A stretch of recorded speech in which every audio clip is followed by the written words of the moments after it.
Hello दोस्तों, मैं मदन मोहन सेन उड़ान एकेडमी के इस प्लेटफॉर्म पर आप सभी का तहे दिल से स्वागत करता हूं।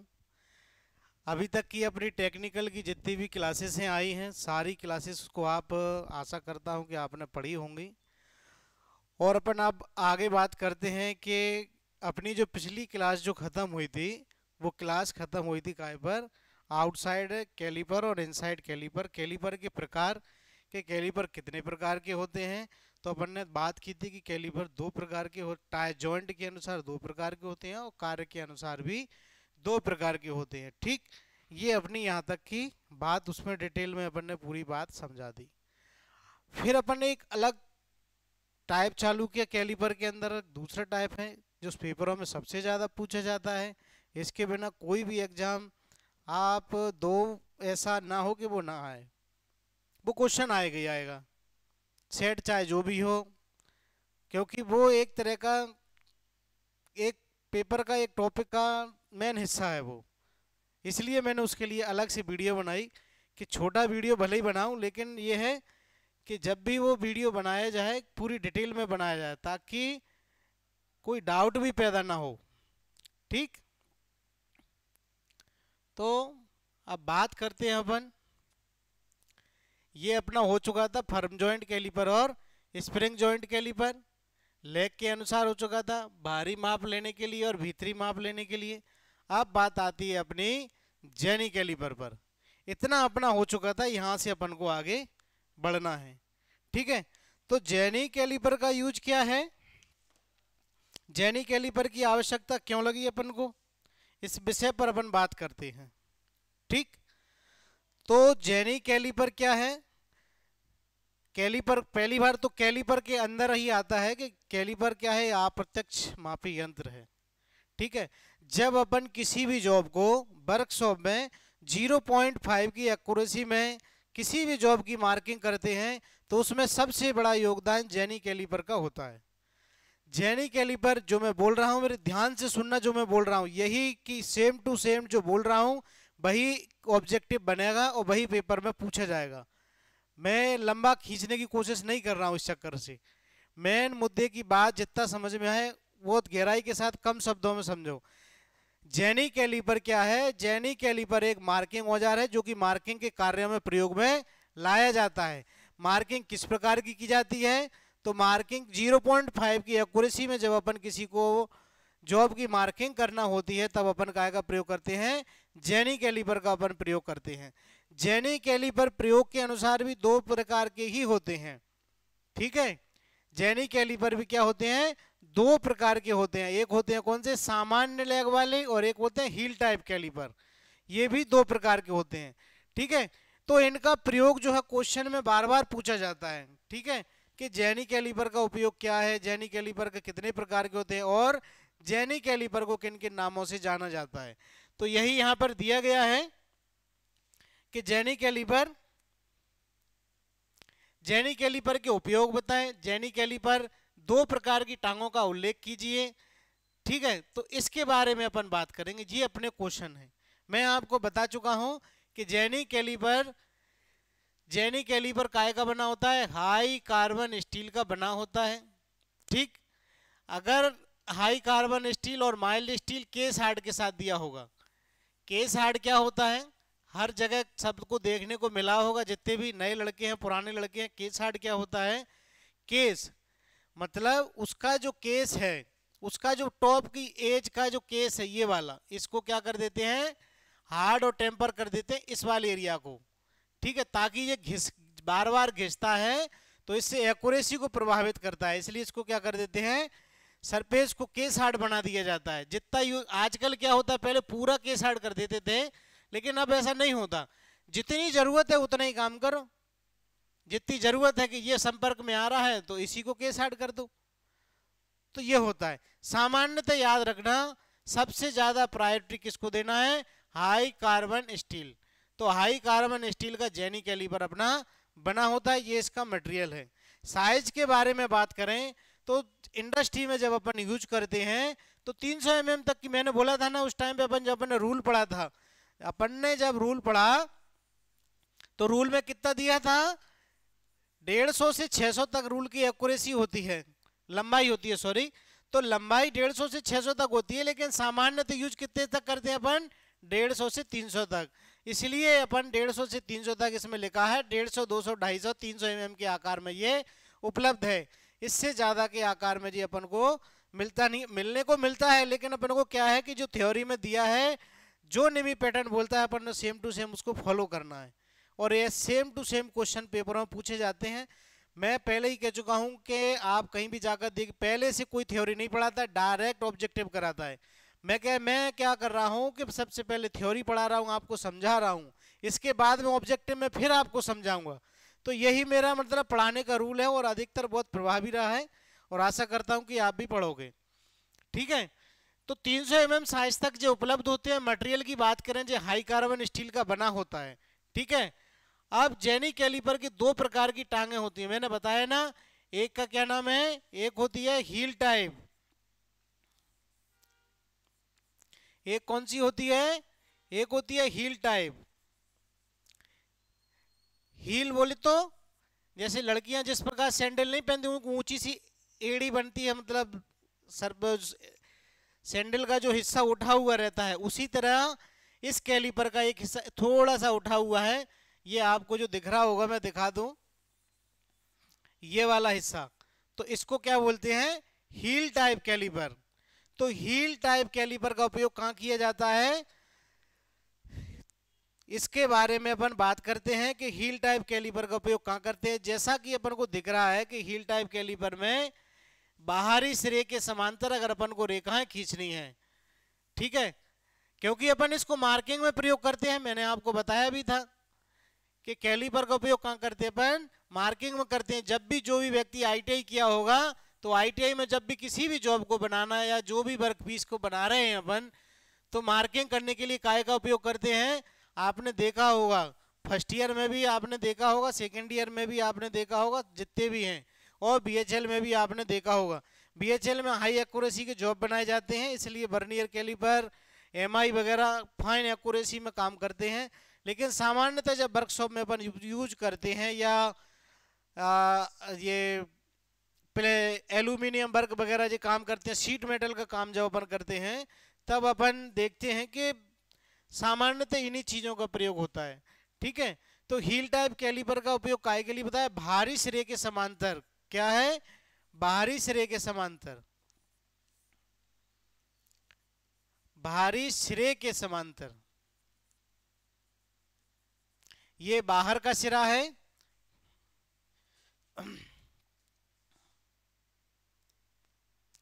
देखो यहां गौर से देखो,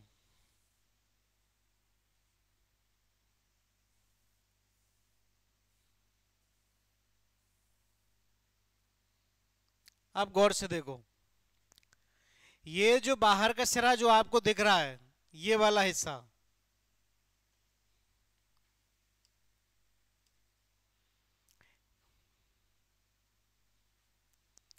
ये जो बाहर का,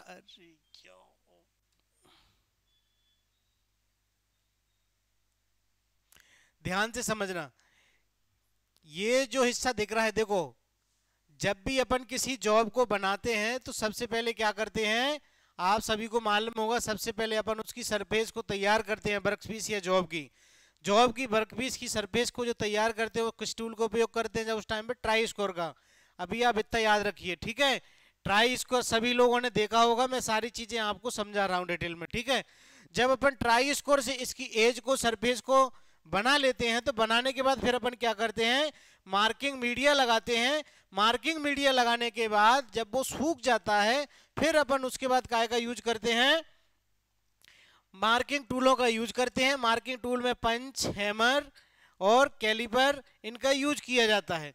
ठीक है, तो इसी प्रकार इसका यूज जो दिखाया गया है कि जब अपन को सिरे के संबंध, एक चीज याद रखना, सरफेस गेज, देखो सरफेस गेज,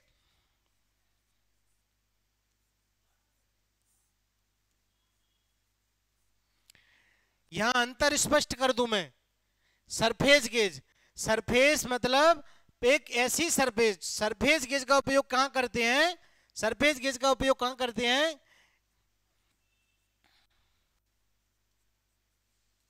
सरफेस के समांतर लाइनें खींचने। याद रखिए, सरफेस गेज का उपयोग करते हैं सरफेस के समांतर लाइनें खींच ले। क्यों? क्योंकि जिस सरफेस का अपन उपयोग करते हैं वो कौन सी होती है? सरफेस प्लेट होती है या मार्किंग टेबल होती है। तो सरफेस प्लेट का उपयोग सरफेस के लिए करते हैं, तो सरफेस की जितनी एक्यूरेसी होगी वही इसकी एक्यूरेसी होगी। ठीक है, अब यही शब्दों का थोड़ा एर फिर समझना। ठीक है,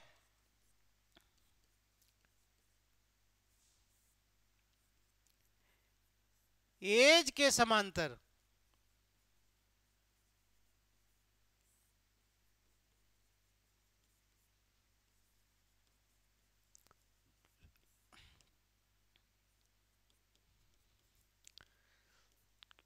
अंतर देखो, सारी चीजें सेम है, लेकिन देखो यहां क्या लिखा है।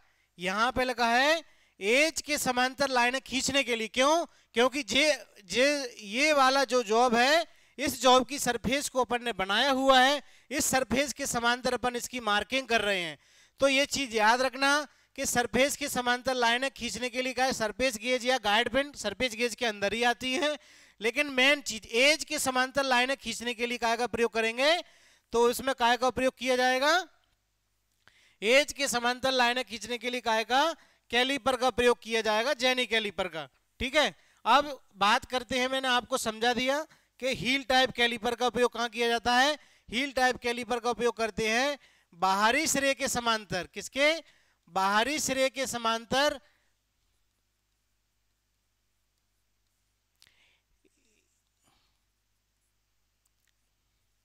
ठीक है, लाइनें खींचने के लिए। और सामान्य मुड़ी टांग,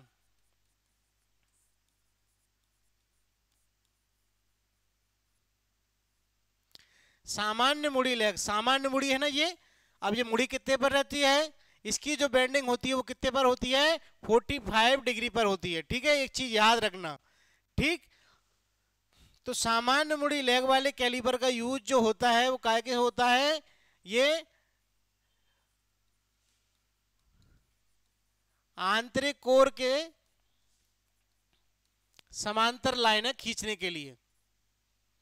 ठीक है, बाहरी सिरे के समांतर खींचने के लिए काय का प्रयोग करेंगे? हील टाइप कैलिपर का। ये पेपरों में आता है भाई, पूरी डिटेल के साथ बता रहा हूं, एक एक शब्द याद रखना।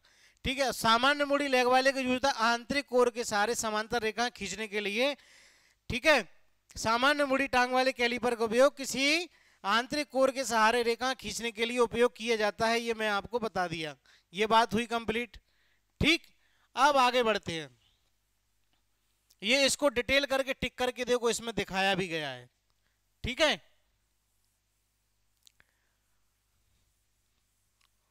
अब इसका प्रयोग कहां कहां होता है? सबसे ज्यादा पेपरों में पूछा जाता है इसका प्रयोग कहां कहां होता है। तो प्रयोग कहां होता है?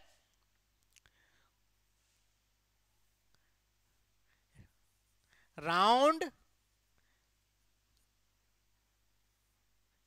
जॉब का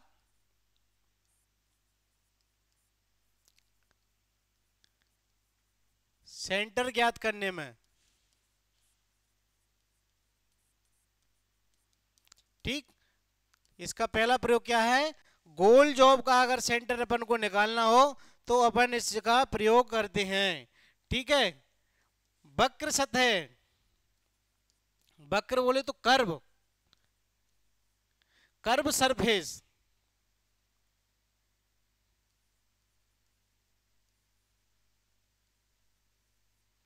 कर्व सरफेस के समांतर लाइनें खींचने।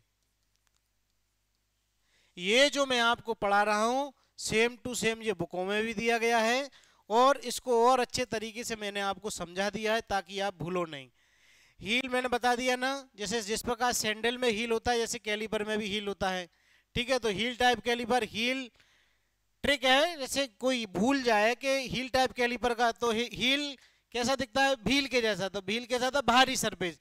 तो एक रिदम में याद रह जाएगा, हील भील भारी सरफेस के लिए आपको साथ साथ याद कराने का भी तरीका आपको मिल जाएगा ताकि आपको डाउट ना रहे पेपर में।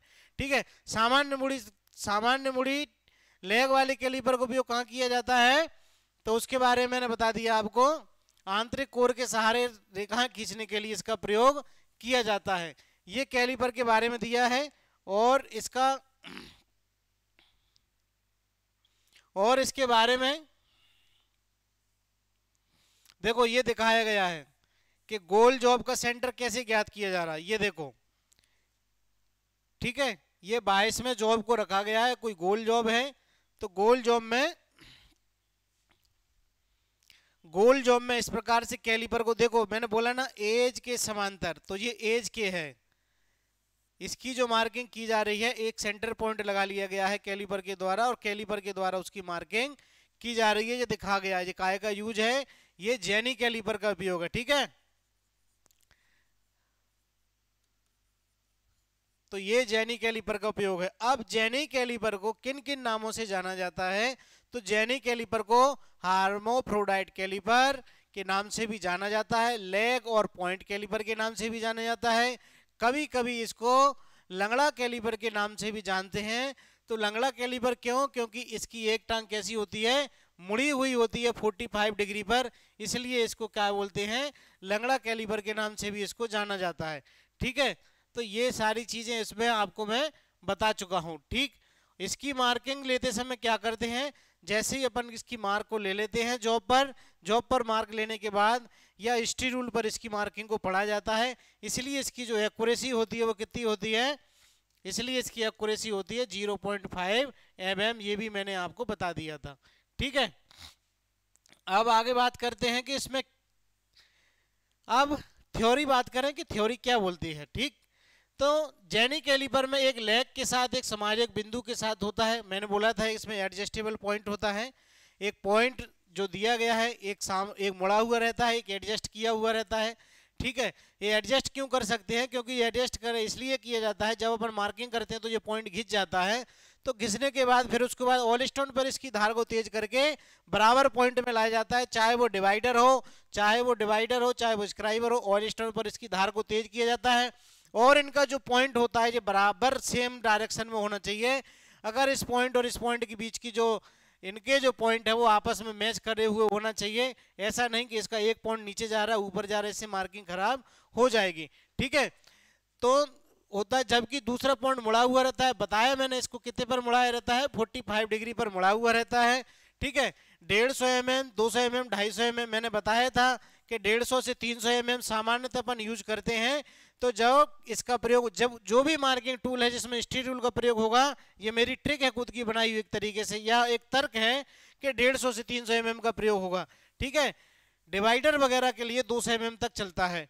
ठीक है, जेनी कैलिपर का उपयोग अंदरूनी और बाहरी किरे के समांतर रेखाओं को चिन्हित करने के लिए किया जाता है। मैंने बोला था ना कि जेनी कैलिपर आउटसाइड और इनसाइड दोनों प्रकार की माप ले सकता है, तो क्योंकि हील का बाहरी सिरे के समांतर सामान्य मुड़ी लेग का प्रयोग आंतरिक सिरे के समांतर रेखाएं खींचने के लिए इसका प्रयोग किया जाता है। ठीक है, मुड़े हुए लेग वाले कैलिपर का उपयोग अंदरूनी किराने के साथ साथ समांतर रेखा खींचने के लिए भी किया जाता है।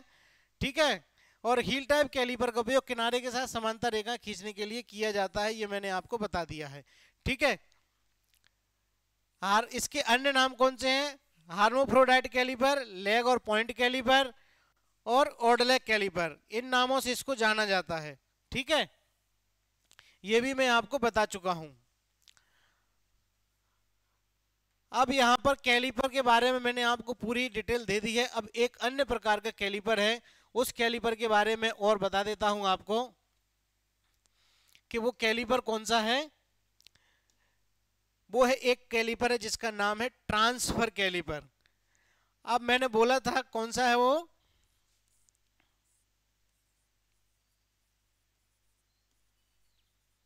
Transfer caliper. ठीक है, तो ट्रांसफर कैलिपर इसका उपयोग क्या है, पेपरों में अगर कोई भी संबंधित क्वेश्चन इन्हीं कैलिपरों से आता है, इसमें एक कैलिपर का टाइप है जो अधिकतर बुकों में नहीं दिया गया, निमी में भी बहुत कम दिया गया है इसके बारे में, इसलिए मैं आपको अलग से बता रहा हूं कि इसको नोट कर लेना। ट्रांसफर कैलिपर सामान्य कैलिपरों की तरह ही होता है। ठीक है, इसका उपयोग क्या होता है, ट्रांसफर, इसका यूज होता है जब अपन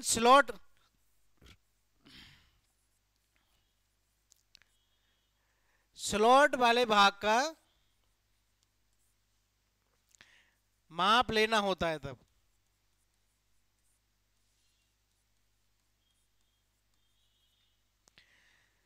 इसका मेन उद्देश्य यही है। क्या होता है कि जब अपन नॉर्मल कैलिपर से किसी भी स्लॉट वगैरह का साइज लेते हैं, जब साइज चेक करते हैं तो उसमें हिलने डुलने से उसकी रीडिंग में अंतर आ जाता है। तो इस चीज से बचने के लिए ट्रांसफर कैलिपर का उपयोग लाया गया। इसमें क्या होता है, इस कैलिपर में होता तो सामान्य कैलिपरों की तरह ही है, होगा तो इस तरह ही होता है सामान्य कैलिपर की तरह, लेकिन इसमें एक पॉइंट बना दिया जाता है। इसमें लॉकिंग सिस्टम रहता है कि जब माप ले ली जाती है तो उसको लॉक कर दिया जाता है। इस प्रकार जब ये लॉक हो जाता है तो लॉक होने से क्या होता है, रीडिंग में अंतर नहीं आता। ठीक है, तो यही इसका मेन प्रयोग है। इसको ट्रांसफर कैलिपर के नाम से जाना जाता है और ये कैलिपर आउटसाइड और इनसाइड दोनों मापों के लिए प्रयोग में लाया जाता है। पेपरों में, इसरो में ये पूछा जा चुका है कि उस कैलिपर का नाम बताइए जो भीतरी और बाहरी माप लेने के लिए एक साथ प्रयोग में लाया जाता है, तो उसका नाम है ट्रांसफर कैलिपर। पुराने पेपरों में देख लो, आपको देखने को ये क्वेश्चन मिल जाएगा। तो इस कैलिपर के बारे में भी आप याद रखें। मैंने आपको बता दिया कि जॉइंट के अनुसार कैलिपर कितने प्रकार के होते हैं, तो जॉइंट के अनुसार कैलिपर बता दिया। ठीक है, firm joint caliper, spring joint caliper बताया। फिर उसके बाद माप के प्रकार किस प्रकार ले सकते हैं, आउटसाइड माप ले सकते हैं और इनसाइड माप ले सकते हैं। और एक क्वेश्चन और है, ठीक है, याद रखना कि आउटसाइड कैलिपर की जो टांगे होती हैं वो तो देखो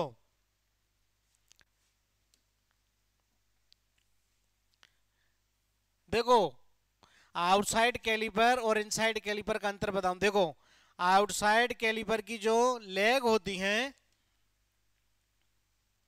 आउटसाइड कैलिपर की जो लेग होती हैं, ये देखो लेग कहाँ है, ये बाहर की आउटसाइड कैलिपर की लेग होती हैं, ये अंदर की ओर मुड़ी होती हैं। देखो अंदर की तरफ होती हैं और माप कौन सा लेते हैं, बाहरी।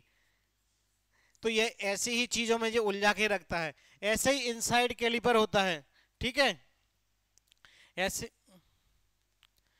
ऐसे ही देखो ये इनसाइड कैलिपर के बारे में ये दिखाया गया है। कौन सा, इनसाइड कैलिपर। जब अपन कीवे स्लॉट वगैरह का माप लेते हैं तो देखो जो माप को लेते हुए दिखाया गया है। इसकी जो लेग होती है वो बाहर की तरफ मुड़ी हुई रहती हैं और माप कौन सा लेते हैं इनसे, तो माप कौन सा लेते हैं इनसे, अपन अंदरूनी माप लेते हैं। तो इस प्रकार का क्वेश्चन घुमा के पेपरों में पूछा जाता है। ठीक है, और मैंने आपको बता रखा है कि ये जो चैप्टर है बहुत ही इंपॉर्टेंट है कैलिपर के बारे में। तो कैलिपर से संबंधित जितनी भी जानकारी थी मैंने आपको दे दी। ठीक है, और जितने भी मार्किंग टूल हैं, लगभग जितने भी हैं जो अप्रत्यक्ष मापी टूल हैं, उनका अभी तक जो ट्रिक है एक तरह से याद करने का क्या है कि जब भी उनका साइज लेंगे तो क्या लेंगे, रिबिट के सेंटर से पॉइंट की दूरी तक उनका साइज लिया जाता है। ये इनके बारे में अपन को याद रखना है। जितनी भी सारी चीजें थी मैंने आपको इसमें पूरी कवर कराने की कोशिश की। अगर इसके बाद भी मेरे से कुछ छूटा हुआ है तो मैं उसको और जितनी भी क्लास में उसमें रिलेट करके बताऊंगा। ये आप अभी तक पढ़ रहे हैं पूरी डिटेल के साथ थ्योरी को। इसमें क्या होता है कि थ्योरी एक ऐसा सागर है जिसमें जितना डूबोगे उतना कम है, लेकिन यह है कि आपको जितना अच्छा समझ से आएगा आप उतना अच्छा समझ पाओगे। अगर आपको ऑफलाइन क्लासेस भी लेना है तो आप उड़ान एकेडमी 46 अर्चना टावर क्रोमा सेंटर के पीछे उड़ान एकेडमी का ऑफिस है और उसी में बहुत बड़े क्लासेस बने हुए हैं, आप उसमें आ सकते हैं। मैंने आपको कई बार बोला है थ्योरी से संबंधित जो भी चीज़ें आपको समझ में नहीं आ रही होंगी, क्योंकि बात यह है कि किसी चीज़ को रिलेट करके समझाने के लिए तो बहुत सारे विद्वान लोग आपको समझाएंगे, बहुत बड़े बड़े विद्वान आते हैं, लेकिन यह है कि आपको पेपर एग्जाम के हिसाब से कौन समझा पाता है। आज मैं आपको उस लेवल का पढ़ा रहा हूँ कि चाहे वो छोटा हो चाहे वो बड़े लेवल का तैयारी कर रहा हो, सबको सामान्य चीज़ों से जोड़ के रिलेट करके मैं बता रहा हूँ। मैं आपको उस तैयारी के लेवल तक ले जा रहा हूँ जहां पर छोटी छोटी गलतियां जो आप करते हैं, चाहे वो कितना भी बड़ा विद्वान हो, एक्यूरेसी मटेरियल को लेकर के हमेशा फंस जाता है। वो क्या होता है कि हर किताब में अलग अलग मटेरियल को प्रिपेयर किया जाता है, इसलिए वो हमेशा डाउट में रहता है। इसलिए मैं इन चीज़ों को अभी से क्लियर करके जा रहा हूँ। आप भी मेरी क्लासों को देखें, क्योंकि आप ये ना सोचें कि वो पेपरों में नहीं आएगी, एग्जामों में नहीं आएगी। चाहे आप किसी भी एग्जाम की तैयारी कर लो, ना मैं उस चीज़ को पढ़ाऊंगा जो एग्जाम में ना आई हो। मैं उन सारी चीज़ों को कवर कर रहा हूँ जिसमें जब जो व्यक्ति जहाँ गलती कर सकता है, जिसमें गलती की संभावना रहती है, मैं उन सारी चीज़ों को कवर करके चल रहा हूँ। ठीक है। इसके अलावा अगर आपको मैथ, रीजनिंग में कोई भी सब्जेक्ट हो, जीके वगैरह, जीए वगैरह, जितने भी सब्जेक्ट हो, आप हमारे जितने भी हैं नवरत्नों में से आकर के उड़ान एकेडमी के, ये हमारे नवरत्न हैं, इनकी सराहना की जाए उतनी कम है। ये वो व्यक्ति हैं जो आपके पेपर को निकालने में आपकी पूरी भूमिका अदा कर सकते हैं। इसलिए मैं आपसे विनती करता हूं कि आप अच्छे से पढ़िए। जो जो सब्जेक्ट आपका वीक है, आप उड़ान एकेडमी के चैनल से जुड़ करके उसको कंप्लीट कीजिए। ठीक है। अब हम चलते हैं, अगली क्लास में मिलते हैं। अब बात करेंगे अपन पंच के बारे में। ठीक। थैंक यू, धन्यवाद।